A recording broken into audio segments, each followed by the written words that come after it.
Race done. It was tough, it was grim, but it was fun, and it was just what I wanted. I don't know if you can tell, I haven't actually showered or got changed out of my suit yet, but if there's any kind of like brown gross stuff on me that looks a bit like poo, probably is. So the swim was in a marine lake, and it's just full of geese or ducks or swans or whatever, so it's literally just full of poo. So if there is any brown stuff, that's what it is, and I think I smell pretty bad. So anyway, I'll do a proper race report at the end if you're interested. Don't expect too much. Remember, this channel is about nutrition, and that's what the aim of this is. And I don't know exactly how I'm going to do it. I haven't worked that out yet. But what I'm going to do is run through my food for the last 24 hours or so and talk about what I've eaten and why, so that you can actually get an understanding of it and apply it to yourself. So rather than just hearing what I eat and being like, does that work for me? I'll try and explain it for you, and then I'll do a bit of a recap at the end so that you can actually get a good understanding of what it is that you need to eat and why. For now, I am going to do probably my favourite thing after a race, which is go and cheer on some other people, because I know just how good it feels to have someone shout for you and shout your name if you're feeling a bit grotty. So that's going to be the aim. Going to have some fluid, some food, try and rehydrate a little bit, and probably get out of this van because it smells.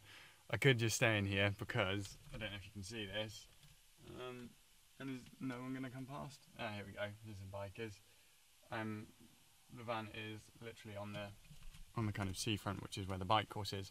So I could stay here and just watch people, but then I won't be able to cheer them on properly, and I think I'll probably get sick of my own smell. So I'm going to go wash, and we'll catch up at another point and talk about food. See ya.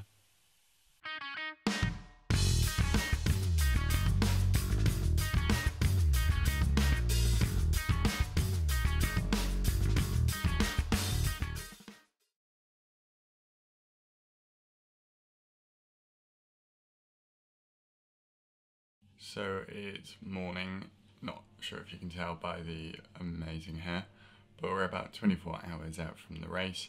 So first meal of the day, gone for something simple but easy and that I enjoy, and that's just a white bagel with a banana, some jam and some orange juice on the side, and some coffee, although that's not necessarily part of the carb loading plan. You've got to eat quite a lot of food when you carb load, and we'll talk about this more later. So it's trying to get a balance of foods which you enjoy and are going to make sure you eat, versus trying to make sure you pick foods which are good for carb loading. Normally I would go for a white bagel, a whole grain bagel, but I've gone for a white bagel this time, and that's because white bagels are generally a bit lower in fibre, which is what we want. I think obviously I'm still a bit too sleepy to properly talk about fibre and what's good and bad and what foods to pick, but we'll pick up on it a bit later on when we go over some of the rest of the food choices. So we're on to the first snack of the day, and I say snack, there's enough calories in here to basically be a meal in itself, but we'll call it a snack anyway. And it's something simple again, so it's some granola, some milk, and a few blueberries and sultanas in it. And you'll know, or you'll see a common theme over the course of today, and it's that the food is simple, because that's all we want. We just want simple, easy to digest food that gives us a lot of energy, and mostly in the form of carbohydrates. And this is perfect for that. And especially shop bought granola is good because commonly they will add honey or sugar into it, which again, is just a really simple, easy to absorb form of carbohydrates. So I think there's about 700 or 800 calories in this, and I have a bit of juice on the side of it as well. And we'll add that to our total, and we'll pick up at the next snack, meal, food.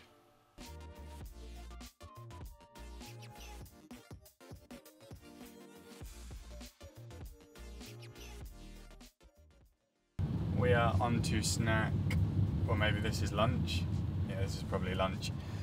Which are 3 white wraps, and they've just got a little bit of salmon in, some cream cheese, and that's pretty much it. And then we'll just have a drink as well on the side of things. And this is actually one of my favourite things about driving to a race, is that I basically just get handed snacks and get to eat as I drive. So it's pretty good.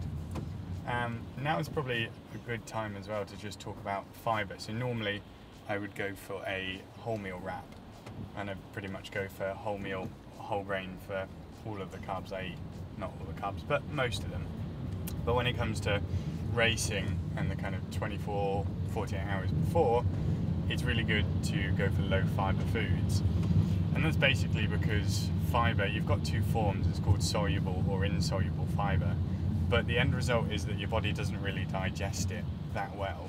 So what happens is you end up getting substance left in your tummy, essentially, which adds bulk to it. And the aim of going low fibre is to reduce that, because when we eat food, it doesn't just, or we don't just poo it out within an hour or 2 hours. It can take 24 hours, it can take longer, which is why you want to start transitioning to a lower fibre diet in the days before you race. And then definitely in the day before you race, you want lower fibre. And it just means you're much less likely to run into tummy upset problems on the day of your race or when you're racing, because the aim is that you will have either absorbed everything or pooed it all out. So it's just much more likely that you aren't going to suffer from that side of things. There's still other things which might contribute in your race to having tummy upset. I would talk about that in other videos, but as far as lower fibre goes, that's definitely a good aim. So swapping out your brown rice, wholemeal type stuff into white breads and white goods are good, and that's a really good way to reduce that fibre content. And as well, although normally we would want them, you want to reduce the amount of vegetables you eat, or at least the vegetables with fibre. So skin on potatoes, you want to get rid of that. You want to get rid of the vegetables which have more fibre than others. And probably the easiest thing to say there is just to have a Google of, or I'll put some in the description, of ones which are just lower fibre, so are better options. Same with fruits. You don't want skin on fruits or lots of pips, because that all just adds to that fibre content. So that's probably a good bit about fibre for now. So, the other thing to say actually is, the other thing I'm sipping on here is it's a Go electrolyte, or electrolyte Go thing, and essentially it's just maltodextrin, which is very easy. Gotta concentrate while I drive. Easy to digest sugar, but there's also electrolytes in it. And I'm going to pick this up later when I talk about hydration, as that's a really big part, especially when it comes to carb loading. But it's just a really simple way of getting in some extra sugar in the most basic form, which is perfect for carb loading, and it's pretty tasty. So we'll catch up on the next snack, which might be on the drive, or we might have got there. There you go. And go for snack or meal number 4. All right.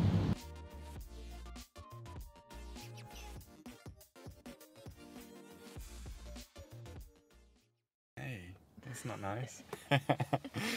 So we just picked up our stuff for registration. It was really simple actually, straight through, so it didn't take any time at all. So we're on to snack 4, or meal 4 of the day. This one again, super simple. So this is sweet potato with a bit of low-fat mayo, on peri mayo, and skin taken off the sweet potatoes just to lower the fibre content.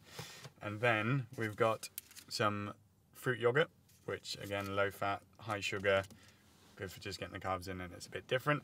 And then this, which is very, very exciting, is a sandwich with a bit of chocolate spread in. How sad does that look?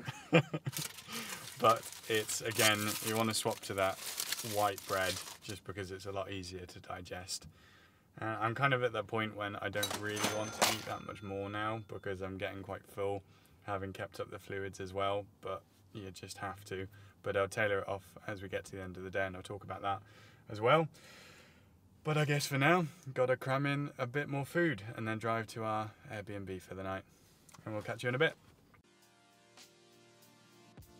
Alright, so we are here at our Airbnb for the night. It's nothing fancy, but it does exactly what we need it to, which is just a place to sleep. We've got to be up pretty early in the morning, I think about 5 AM for our race. So we're just going to get some food in and then have a sleep. This is last main meal, I guess, of the day. And we've got one more kind of snack later on. This is very simple. It's just some pasta, white pasta, a little bit of broccoli and some pasta sauce. We were meant to have some fish in, and I forgot. So, you know, that's fine. But yeah, nothing fancy. Again, this is just simple. Now, I talked about it earlier, but a lot of people will think carb loading is just kind of, you have one big meal the night before, which is classically a load of pasta. And this is a bit of pasta, but it's not huge. And the reason for that, there's two things. Now, firstly, is that if you're just having one big carb dish the night before, that's not actually early enough. You need to start doing it earlier to be able to digest it, to absorb it, and super compensate essentially, to have as much carbohydrate in your muscles as possible. The other thing, which I found through trial and error, is that actually, if you just eat a lot of food the night before, it can weigh really heavily on your stomach. You haven't had a chance to digest it, but also when you go to sleep, having eaten so much in the evening, it ends up feeling like a lot. And personally, I feel a bit uncomfortable when I sleep. So then I sleep like rubbish. And although the sleep the night before a race isn't, you know, super important, it makes a difference. So what I tend to do is eat more earlier on in the day and then just kind of tail it off over the course of the day. And to give a bit of a reference frame for this, at the moment, I think I'm on about 3,000 calories and about 530 grams of carbohydrates. The aim is about 10 grams of carbohydrates per kilogram of body weight. And at the end, I'll probably do like a bit of a recap and we'll just go through it of what it is that we've eaten. And yeah, there's a bit more to go, but it is a lot. The last thing which I'm going to talk about in the meal later on is hydration, because it's so important to keep that up over the course of the day. But for now, before it all goes cold, I'm gonna have my dinner and we'll see you at the next one.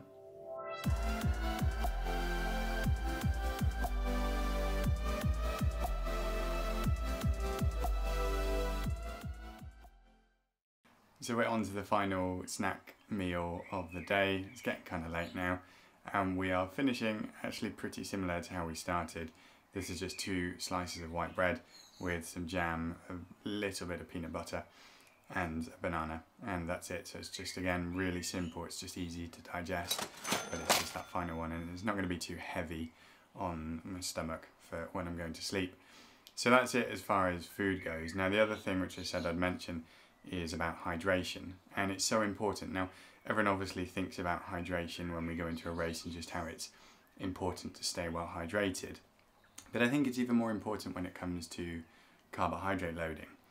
And now, I can't find anything specifically about this or in any sort of research, but the science of it makes sense. And if you have heard anything, then let me know, because I'll be interested. But what we want out of carbohydrate loading is for our muscle store of carbohydrates to be as high as possible, or even to go higher than what we would normally have. And that carbohydrate is stored as glycogen. Now, we know that when you store 1 gram of glycogen, you store it with 3 grams of water. So as a bit of a side tangent, that's why when you take carbohydrates out of your diet, people will lose weight quite quickly, and that's because you lose water weight, because you don't store the carbohydrate, the glycogen, in your muscle, and so you don't store as much water, so you lose weight. So it makes sense to me that as you store more glycogen and more carbohydrate in your muscle, you then store more water. So I think that actually when you're eating more carbohydrates than you normally would, you actually need to make sure you hydrate more than usual as well, because I think there'll be a bigger chance that you actually get dehydrated otherwise as a result. So you want to make sure you keep up your fluids, which is water, but you want to make sure you also have some salt, and that's one of your electrolytes, so sodium.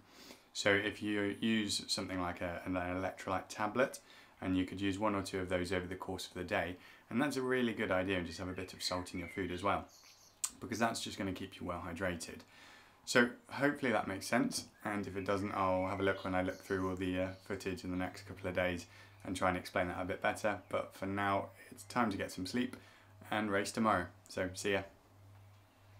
So at this point, I plan to recap on everything which I've already talked about, but it just felt like the video was getting really long. So I decided to split it into 2 parts. So I'm going to release the next part in the next couple of days. And it is just going to be going over what I've already talked about, but just making sure that I explain the points fully so that you've got some clear guidance on how to do it yourself, because otherwise I was going to end up taking little bits out and it just wouldn't have been what I wanted. And I'll do that quick race report as well. So stay tuned for that. I hope you enjoyed this video. I hope you found it useful and liked it. It was a bit of a different one for me, and I'd love to know what you thought about it. So please leave me a comment, let me know, and I'll catch you on the next one. See ya.